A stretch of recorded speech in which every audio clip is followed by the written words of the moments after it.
The man accidentally discovered that his wife, who had just passed away, had been hiding an ultrasound from last year showing she was pregnant, but she had never mentioned it to him. Whose child was it? The question left him completely confused. So, at his wife's memorial, he confronted her parents in front of everyone. Did she tell you she was pregnant? Last year. Did you know?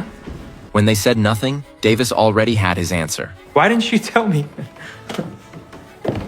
But what he couldn't accept wasn't the fact that it had been hidden from him. It was the cruel truth behind it. It wasn't yours.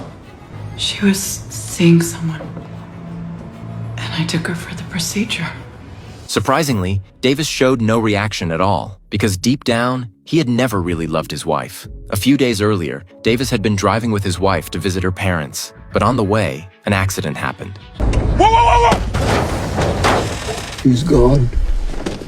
When he woke up again, his father-in-law, eyes red with tears, told him that his wife had died, but he didn't react at all. Looking at the blood on the hospital bed and the sheets scattered all over the floor, Davis remained strangely calm. Maybe because he didn't love her. He didn't feel the pain. He coldly wiped away the blood that had dripped onto his shoes during the car accident. Then, just as coldly, he walked outside the hospital room to buy a pack of chocolate. But the chocolate got stuck in the vending machine. He slapped it twice, but it still wouldn't fall. Helpless, he went to ask a doctor for help. The machine over there, my candy's stuck. It happens sometimes.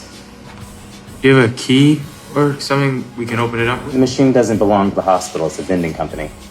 He turned and walked back to the vending machine, then took a photo of the contact information. His wife's death didn't seem to change much for him, other than the fact that the room was no longer filled with her usual nagging. When he opened the fridge, he saw the sticky note his wife had left behind. She had reminded him many times to fix the refrigerator, but he had never cared. He sat at the table numbly, eating breakfast. Back then, his wife would always smile and play with the shells on the table. But now, the empty room was completely silent. On the day of his wife's funeral, the guests who came comforted each other. Everyone was overwhelmed with grief. His mother-in-law even broke down crying several times. Only Davis, like an outsider, watched all of it without a ripple of emotion. Even by nighttime, there still wasn't a trace of sadness on his face. Seeing the strange looks from family and friends, he could only go to the bathroom alone and force out a few tears for this tragedy.